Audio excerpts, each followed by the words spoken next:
Hello there. Welcome to Now Tell Us. That's an episode or a program where we have all people come and tell us stories. They come and highlight a topic. They come and inspire us, educate us, and always we are having great guests. Now, to remind you, if you want to see this episode, past episodes, and future episodes, go to www.nowtellus.com and you'll get them there, and you can listen to all the or from all the podcast platforms. That's iTunes, Spotify, Audible, name it. And I pray that you enjoy the episodes. I also ask you to share with your friends, each and every one of them.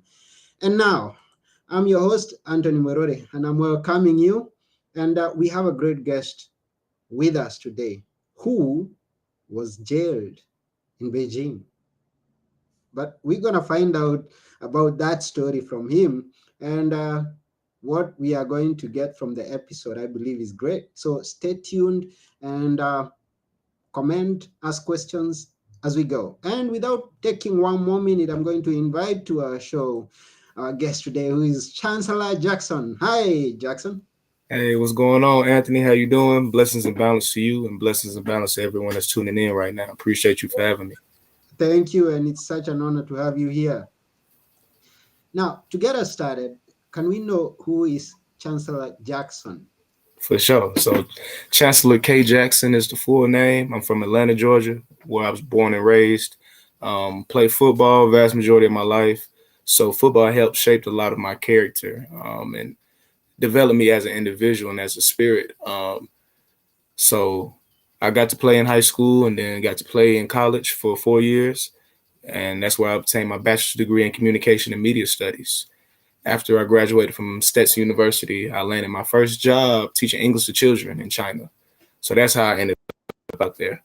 Oh, I okay, entered yeah. China October 10th, 2018. Yeah, and I was supposed to do a year. That's how long my contract was set for. But I only ended up doing 6 months before, everything hit the fan and I was locked up out there. But Oh, prior to getting locked up, China was absolutely amazing. Best experience I've ever had, hands down. I highly encourage everybody to travel abroad, of course, but you can't truly, get connected with the land that you're in a span of days. So that's why I encourage people to live abroad, someplace else, yeah. in which you come from. And it doesn't have to be long. I lived in China for 6 months and I got a full experience of China. So, Mhm. you ain't got to go someplace else for, an extended period of time, just for a little bit and just see how much you grow and how much you learn. It's very enlightening. It's a very enlightening experience. Yeah. But all in all, I enjoyed every minute of China. Mhm. Um, and then on April 4th, 2019, I was arrested and then just locked up, detained in Beijing jail number 6, where I was locked up 24 hours a day, 7 days a week, Mhm. 15 men to one cell, 9 wooden beds, 3 soups a day. And all I had literally was one Tupperware, one plastic bowl, and one Mhm. plastic spoon for 14 days straight. No, it's good that you encourage people to travel. I also encourage people to travel.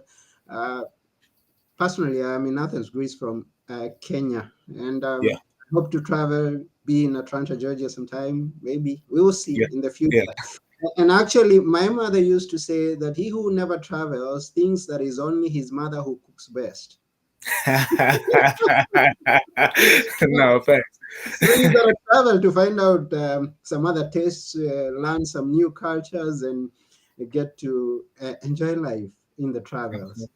Yeah, and Thanks. it's good that you got to travel. Now, what got you detained? What got you in jail? For sure. So I got arrested for I honestly don't know what my official charge it was. I just know I got caught with 1.4 grams of cannabis. So Oh, for those that don't know anything about cannabis, 1.4 grams of cannabis isn't a lot. If you don't, if you don't partake in cannabis, we're still talking about units of measurement. 1.4 grams of anything isn't a lot. So I mhm. didn't have much on me, just personal. And I was getting ready to leave. I was pre-gaming at the house. So those that don't know what pre-gaming is, say you and some friends finna go out on a night full of festivities. Y'all gonna hit the clubs or bars or whatever. But before y'all go out, we gonna say, let's meet up at so and so house, and we're gonna turn up at their house first. So we're gonna party a little bit at their house, and then we're gonna go out and party some more. So I was at my apartment pre-gaming to myself. I got done pre-gaming. I'm finna get ready to leave the house, and in preparations of me getting ready to leave, I hear a knock at the door. Guests aren't unfamiliar, so curious to see who it is. I look through the peephole, and there stands 3 officers from the Beijing police. This is not the first time showing up randomly to the apartment, so I'm under the impression, okay, this is the typical routine. Clearly, it's a routine. They do this more than once, so I just put everything away, open the door, and they enter and question me about drugs. Now, I'm from the city of Atlanta. Atlanta is known as the city of finesse. You live by the, you die by the finesse. So he questioned me about drugs. I'm like, bro, I don't know what you're talking about. Drugs? Nah, you tripping, bro. Passport? You might need to check my passport. Let me go grab my document. So I go grab my passport, visa, apartment contract, all the documentation I could find, give it to the officer. And as he's going through it, they tell me to sit down at my dining room table. Time passes, and another officer is approaching the apartment. As he enters, he's holding to the officer that I was originally speaking to, and that officer tells me to pee into the cup. So it's a drug test right there on the spot. And right then and there, I was like, oh yeah, it's over with. It's over with. So do the drug test, fail the drug test, of course. By this time, more officers have entered the apartment, and one of them speaks English fluently. So he's questioning me about failing the drug test, where I get the weed from, when was the last time I smoked, da da da da da. So of course, like I said, I'm from Atlanta, the city of finesse. You live by the finesse, you die by the finesse. So I'm just sitting there going back and forth with this officer, just making up lies, making up information to give him, just hoping, hanging on to the hope that they don't come across the rest of my stash. Like, as long as they don't come across the rest of my stash, I'll be good. So me and the officer going back and forth. Once he realized that I wasn't going to give him any information that he could work with, he pretty much just made it clear and evident that, you know what I'm saying, I was caught red-handed and that the charade was up. And as soon as he did that, of course, I was like, damn, it's over with. It's really been over with. I was just trying to see if I could finesse the situation, but I got to die by the finesse this time. It's okay. I live to finesse another day. But now I have to hold myself accountable. Accountability must take place. So to it, they want me to show them where I put the rest of my stash. So I get up to show them where I put the rest of my stash. But lo and behold, once I get there, everything has been discovered and is on display. They was just waiting. They was trying to see if they can get any extra information out of me. So they collect everything, throw the handcuffs on me, send me down in the escort me out of the building, apartment building, send me down in the police van, and we get to one precinct and we're there briefly, like 30, 40 minutes, and then we get back in the van. Once the handcuffs are thrown on me, all forms of communication is non-existent at this point. I don't know what's going on. So we leave in this one precinct. I'm like, okay, I don't know where we finna go now. You know what I'm saying? So we riding. Now we at another precinct about 30 minutes later. Now they throw me into a holding cell with other then they come back and get me shortly afterwards, take me to the basement of the precinct to do my official interrogation. And this is dramatic within the book because they lock me into this all metal chair that looks like an electric chair just to conduct the interrogation. But by that time, that gave me plenty of time to come up with a good story to finesse their ass with. So they have my story that I was going to give them. So I gave it to them, and it was a smooth process. So after that, they took me back upstairs, took my mugshot, handprint, and then threw me back in the holding cell. Hours pass. It's nighttime now. They come get me from the cell, take me to the lobby, and bring me my basket of clothes and tell me to get dressed. I'm like, all right, bet everything it's gonna work out. So I throw my clothes on. I'm just sitting there waiting for the next set of orders. And then they had me follow them behind a door. They had me follow them through a door that's behind the front desk in the lobby. So as I enter through this door, I'm now in the hallway. At the end of the hallway is a small room crowded with officers. So I'm following the officer into this room. And as I enter this room, I can only assume that this is some form of official evidence room because there's evidence bags everywhere. Like, no sense of organizations. It's just shit everywhere. Like it's bad. I'm like, okay. y'all ain't got no type of structure in here. But in front of me is a table, and in the center of the table is everything that was confiscated from my apartment. To the right side is TV monitors where they watch the footage from the officers' body cameras. So they take the weed and they weigh it up right in front of me. And this is interesting in the book because one, as the reader, you're curious to know how much does the character actually have in possession, and then two, this is one of the very first signs I received from the universe, from my ancestors, from the higher powers, the guardian angels, whatever term you want to use, letting me know how long I was going to be in this situation. This is one of the very first signs. So that when they weighed the weed up in front of me, it told us out of grams, like I said before. But you look at that decimal, 1.4. If you take away that point, what number do you get? 14. Hence the title of the book, 14 Days in Beijing. That was one of the very first signs I received, letting me know how long I was going to be in this predicament. And the rest of the signs I received throughout the book, or at least throughout the story, occur in my dreams. But that was the first one and the only actual one that I received like in real live action. Everything else was in my subconscious. But they put everything on paper, had me sign, thumbprint it, and now we get back in the van. I'm like, okay, I've been in custody all day. I've worked with y'all, I've been compliant, I've been cool. You know what I'm saying? It's like, it's no way that they're not going to take me home at this point. So we riding. 40 minutes pass, and we arrive at a facility detailed with tall walls and barbed wire. And I was like, oh, this thing just getting started. So we enter the facility. We go to the nurse's office, do a quick physical. They give me my official uniform to put on and give me a plastic bowl and a spoon and take me upstairs to the second floor where the men are housed. And we get to cell 209. And mind you, it's like 4 o'clock in the morning at this point. So once the CO, you know what I'm saying, unlocks the cell door, my sock is thrown instantly at what I see, how the cell is set up. Cell is nothing but a big box, essentially, I say about 20 feet by 20 feet by 20 feet, length, width, height. You know what I'm saying? Just big enough to house the people that are in there. Immediately as I walk in, it's a little space, and then that's where the beds start. And the beds are numbered wooden planks, 9 of them in total. And that stretch from right there all the way to the back of the cell, on the right side of the cell.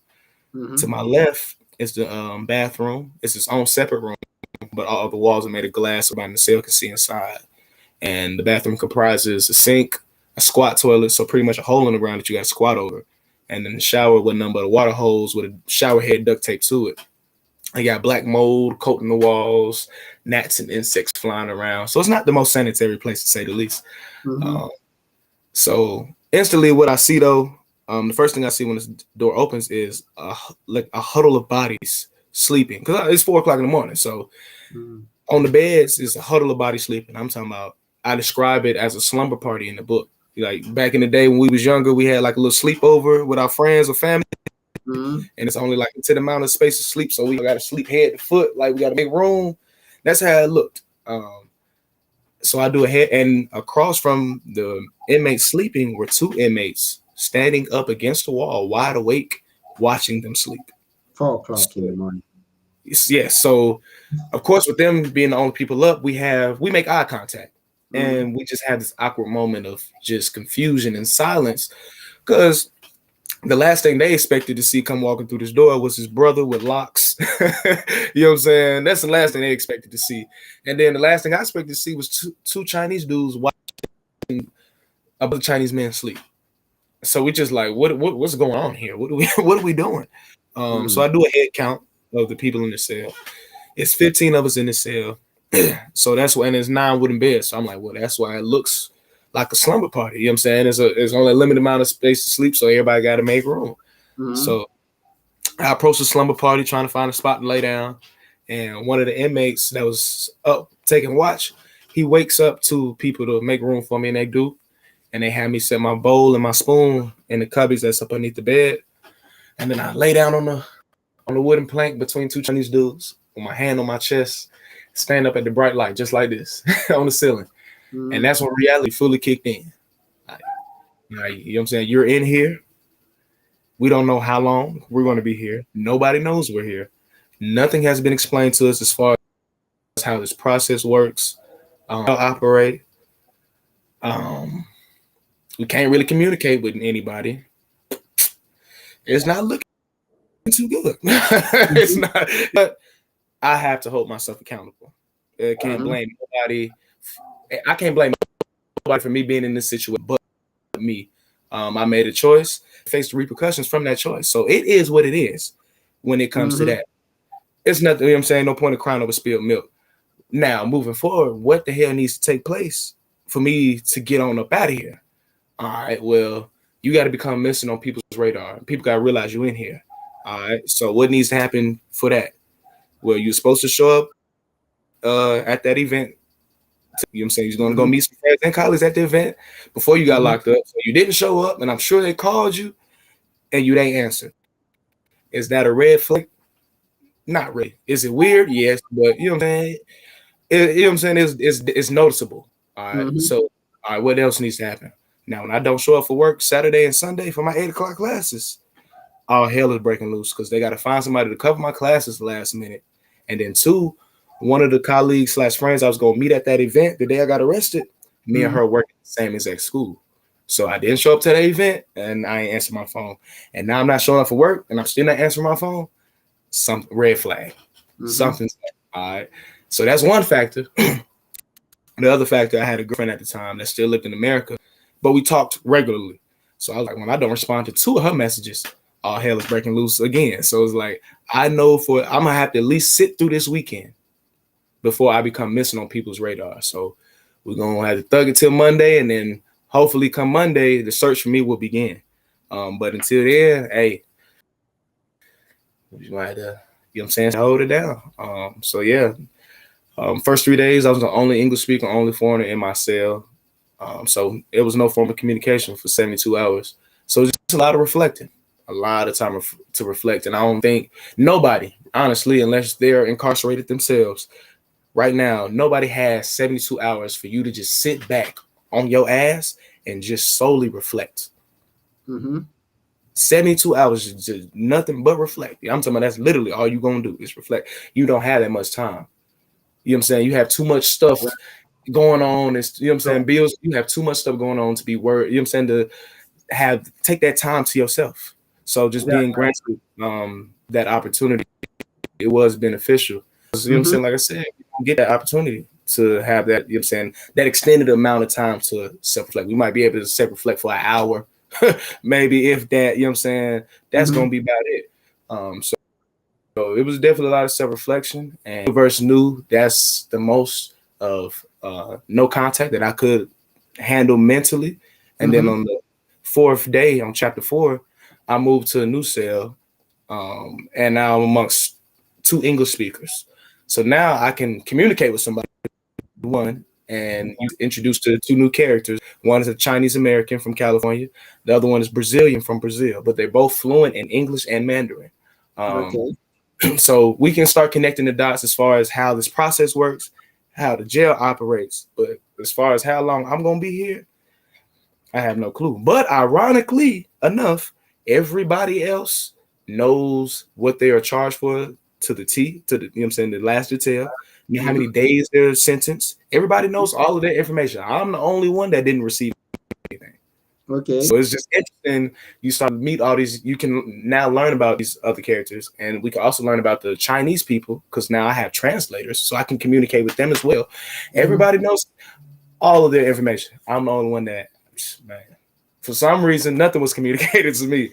Mhm. Um, but this just is chapter 4. That's when there's a huge shift within the paradigm of the story because just yeah, at first, you know what I'm saying, it was bad. And now, okay, it's still bad, but that quote, misery loves company. You know what I'm saying, a miserable situation, but hey, I'm alone in this situation. So it makes it a little bit more enjoyable, I guess. Mhm. Um, but still, all in all, I'm here to tell y'all I did 14 days. You know what I'm saying? One day they just finally call your name to go home. Mm. So still sitting there, not knowing, just waking up, hoping to hear some information, and just going to bed disappointed. Then how did you get out? What transpired for you to? I mean, Mhm. or they just told you go home? like I said, I'm asleep. I had a dream. Like I said, the universe and my ancestors were sending me messages and signs, letting me know how the process would play out. So they let me know in the very beginning how long I was going to be there, and then they Mhm. gave me another sign on like day 3, um, telling me how long I was going to be there.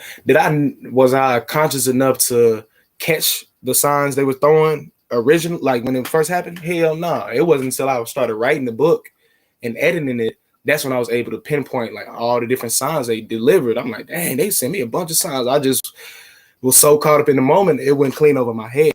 But Mm. the last sign they gave me, it showed me how my release would be. And Mhm. literally, I was asleep, and them folks came to the cell and open, you know what I'm saying, woke us. It was before they even wake everybody in the whole jail up. So like this was before it's time for everybody to wake up. They came by the cell and pretty much just called me to go.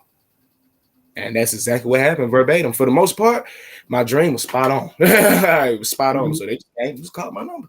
Finally just called. And took me once I was released, they took straight to my apartment to pack up the rest of my stuff, and then straight to the airport while I was deported from the country. Um, yeah. Oh, that's an experience, and Yeah. quite an experience, and that's documented in your book, as you've told us. 14 Days in Beijing. Someone can go and get it from Amazon and read all that you've told us right now. Now, back in the US, how did you keep moving? How was For life? sure. Yeah. So of course now I'm back in America, and I'm back to square one all over again when my senior year in college, once football came to the end, like my last game of my football career came to the end, I was at a crossroad. Like, damn, all right, Chance, you've identified as a football player and as a student athlete for so long. You've embodied it, what a Mm, football player and a student athlete is. And now that's no longer the case. All right. So with that being said, who are you? mm, What do you want out of life? What's next for you? What do you enjoy doing?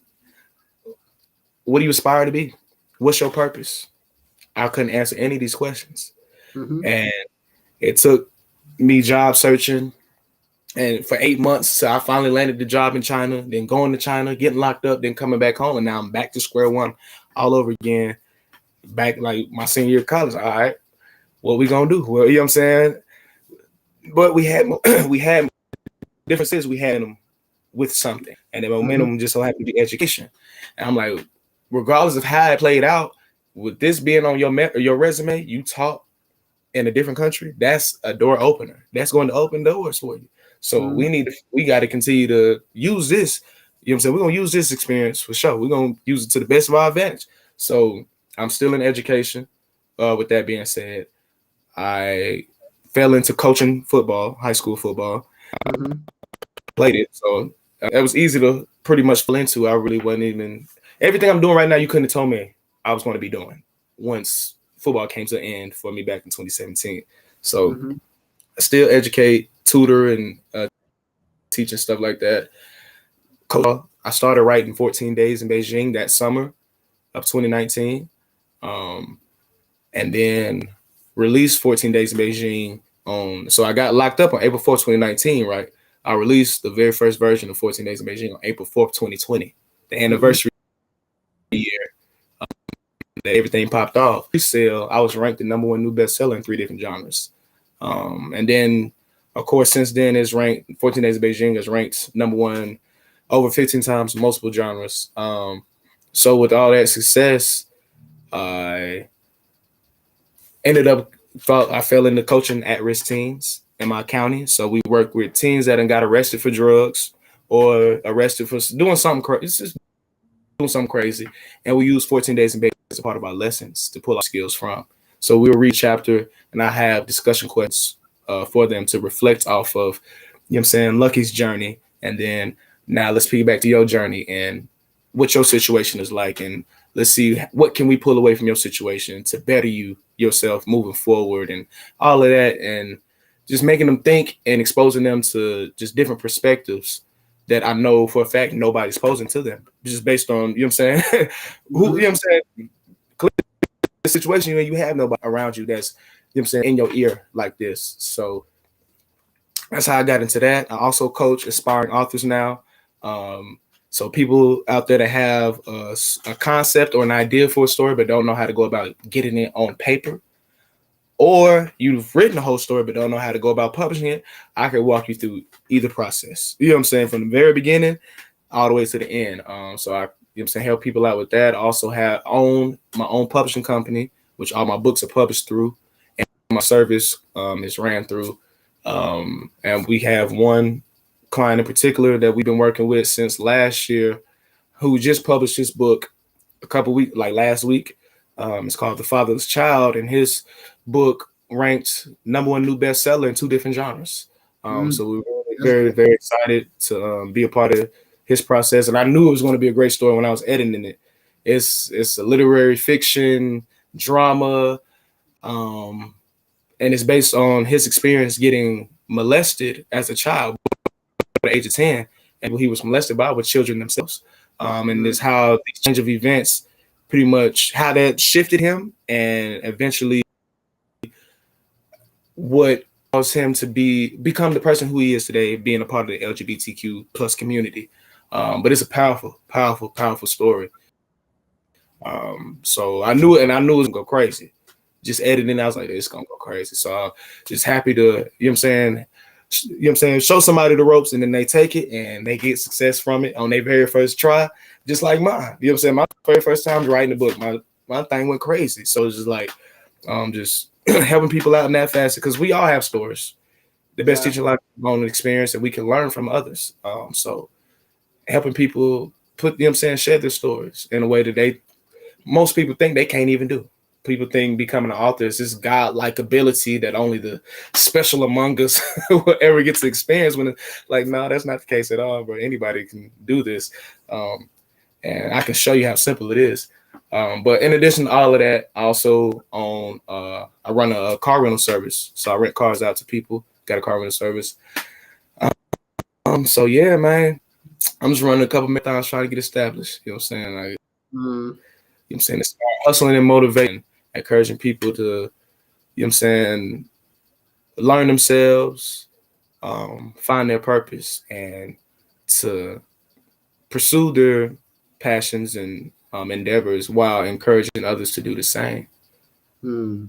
Yeah, each and every one of us have a story, and once we pass through some issues or some challenges that, like you pass through, you can always use them to teach others, to Mhm. inspire others into living, going on. Like you tell us that you kept moving even after the experience, and now you've told us everything that you've been doing and what you are doing right now.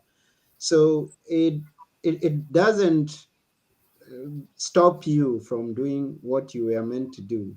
Uh, Passing through a challenge, a point in life where you are having some problems, is not something to stop you from going to your destiny, living to your fullness. Facts. Yeah, and we thank you for rising and keep on moving.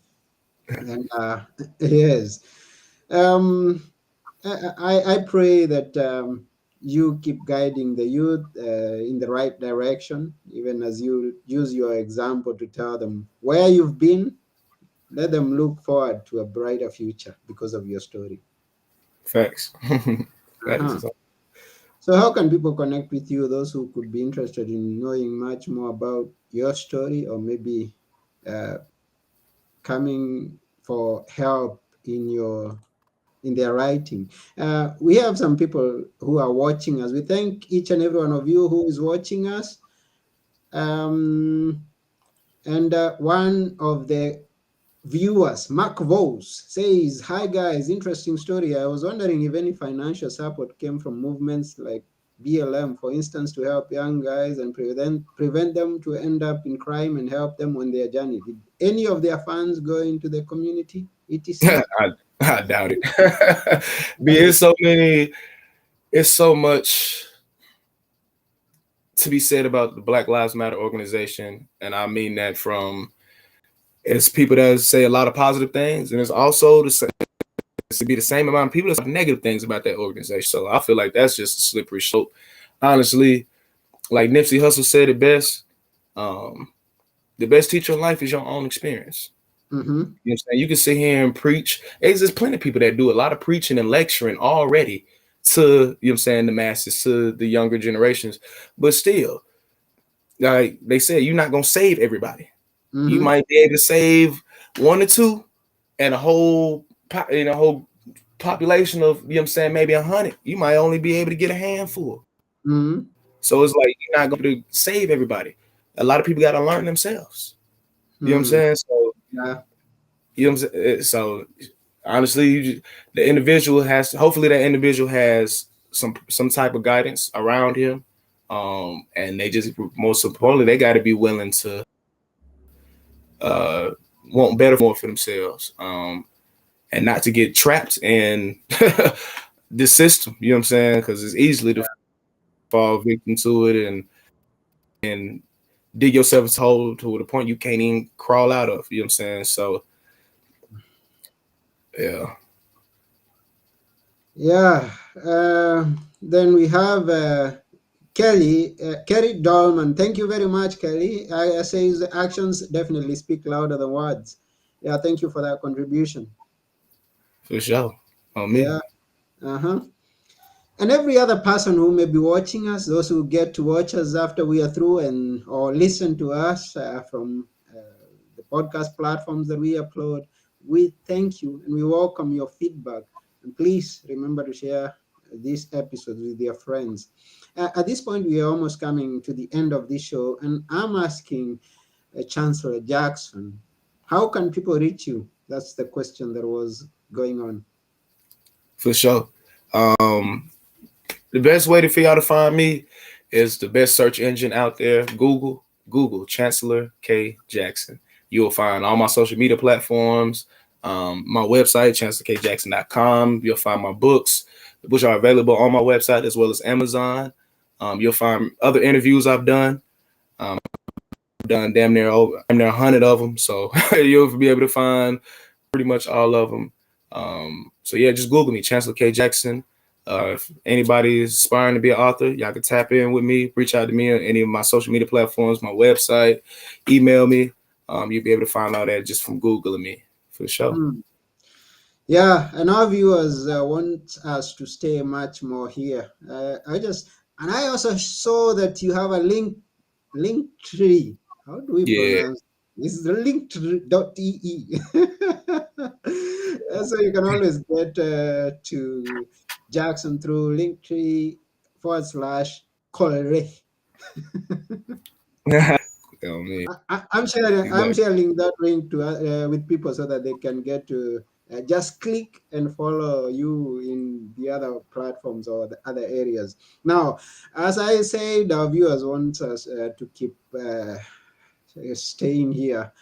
We have Andy Charles. I'm going to read the comment, and if you have a comment out there, we will give you some 2 minutes to submit. We could read it For or a sure. question that you have. So Andy Charles is saying, thanks for being the role model you are, Chancellor. Your story brings the reality of possibilities to the conversation that is so needed today. Keep the light shining, bro. Godspeed. Hey man, blessings to you, Andy. Man, appreciate it. For Thank you, sure. Andy. We appreciate. For sure.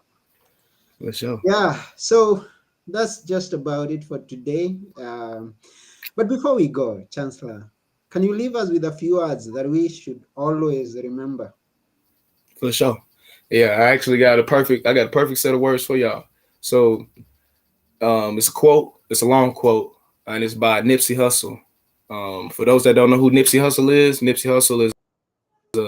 a rapper from Los Angeles, pretty much a serial entrepreneur. You know what I'm saying? He had a lot of businesses, but his most successful were music, clothes, and music and clothes primarily, but he also had real estate, crypto. You know what I'm saying? He had a bunch of he's a hustler. You know what I'm saying? The hands down.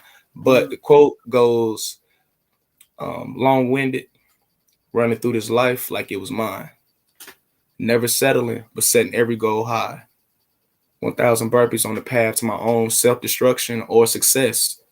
But what's a mistake without the lesson? You see, the best teacher in life is your own experience. and none of us know who we are until we fail. They say every person is defined by their reaction to any given situation. So, who would you want to define you? Someone else or yourself? Whatever you choose to do, homie, give your heart to it and stay strong.